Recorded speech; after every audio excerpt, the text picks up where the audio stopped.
When I was in high school, my mom asked me to order a pizza for the family on a Friday night.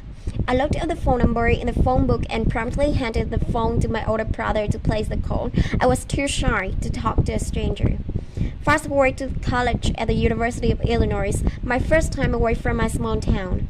I spent the first several weeks crying in my dorm room, too homesick to partake in early freshman party. The one frat party I did attend was so disappointing. I wanted to trade in my books, abandon my major, and head back home to my small town. The confident behaviors I needed to pursue this dream were not yet available, and when I looked around at the confident students walking around me around campus, heads held high, pursuing a dream that they had set out to achieve, I wanted that kind of confidence too. But my behaviors did not align with these confident attitudes. Crying in my dorm room, shying away from social engagement, not showing up for class because I was worried others were smarter than me, these were not going to lead me to achieve my goal, so I knew is that I needed to change. Research tells us that in order to get people to change, you need to not start with the attitudes, but with the behaviors associated with those attitudes. When people can see themselves behaving differently, they then begin to act differently. So the questions for me were, who am I? Who do I want to become? And how does this person I want to become behave?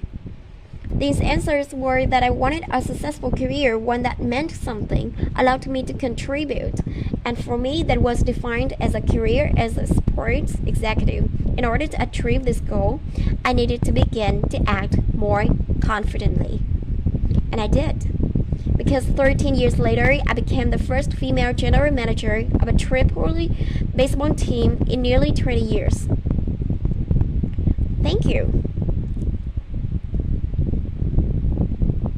I also went on to host the Leadership is Female podcast, where I've interviewed over 90 female executives in sports, an industry that's over 80% male at management level and above. And time after time, these women have told me that the number one skill they've improved in order to earn their spot at the top of the sports industry is confidence. They, like me, did not possess this confidence necessary to increase their level in their career from the get-go. They had to work on the behaviors associated with this attitude in order to propel their career forward. So I'm here today to share with you 6 behaviors you can start today to increase your confidence. Why is it important to increase your confidence? Well, think of this. How would you behave, or what could you achieve if you were 10 times more confident? Number 1, count yourself in. I spoke with a woman about her first time doing sideline reporting at a nationally televised basketball game. She was shaking in her heels, standing courtside, runners overtaking her until she heard something familiar in her headset. We'll be on in 5, and 3, 2, 1. You're live. And she performed with excellence, the nerves melting away. She's an athlete, a former basketball player used to performing on the court by the clock, and the tactic remained true. Counting will get you started, and momentum will keep you going.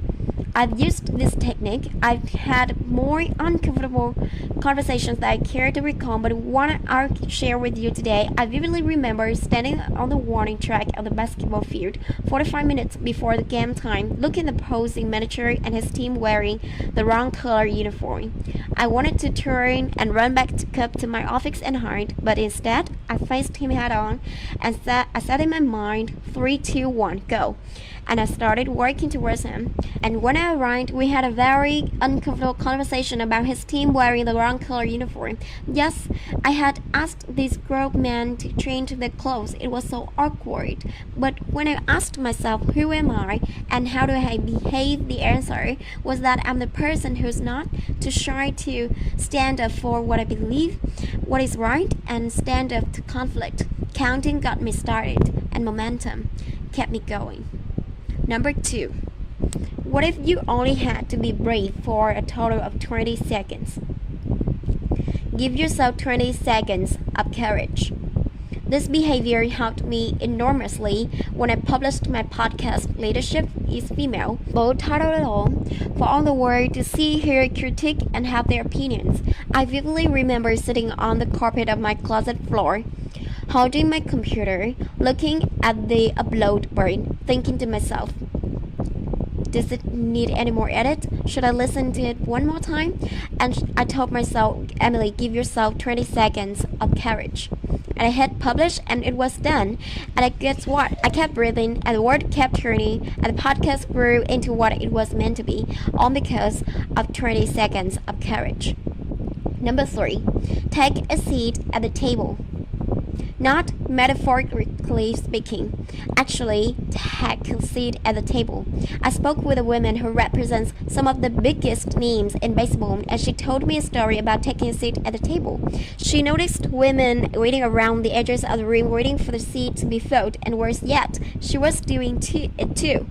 In order to become the more confident woman that she envisioned herself to be, she needed to go in, sit down, speak her mind, and get the deal done. That started with the one action: taking a seat at the table. Number 4, cheer for others people's success. They said that women will pull up their ladder behind them. What if you didn't? What if you extended a hand back to lead her forward? What if you celebrated the success of a colleague rather than feeling sorry for yourself that it was not for you accepting the accolades? Confident people celebrate the success of others rather than feeling threatened. Think of this great quote from Amy Poehler. Good for her, not for me. It turns out that pitting your stomach of, oh, she did that and I'm still here, into yes, good for her, not for me. This is not her celebration, not mine. And when my time comes, isn't it gonna be great to have the support of so many people around me? Wins are so much better celebrated together. Joining, cheer someone else on. Here's number 4 in action. Recently, a woman was promoted to Chief Marketing Officer of a major sports league.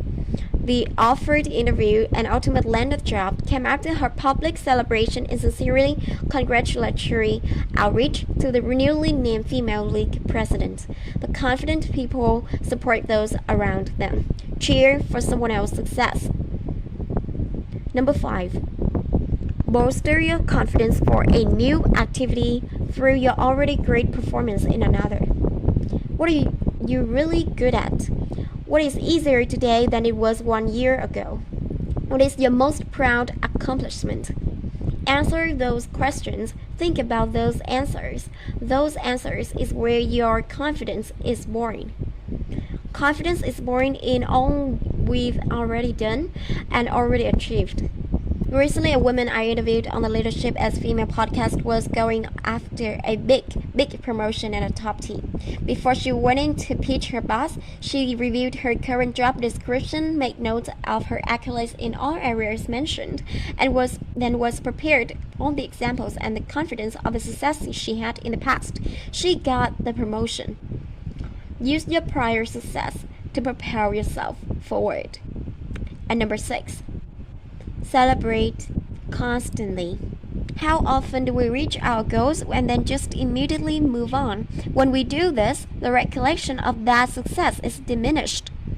How can we confidently move forward if we can't remember what we achieved, or worse yet, link that accomplishment to stress?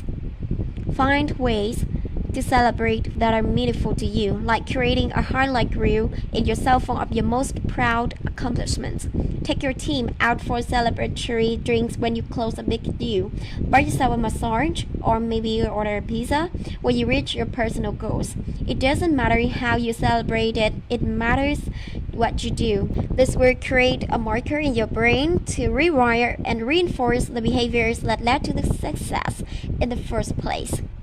I've come a long way from the girl who couldn't order a pizza to the woman who became GM of a minor league baseball team, started a podcast, and delivered a TEDx talk, all because I made the decision to become a more confident person. And I hope you could do too, because how many runs could you score if you were 10 times more confident?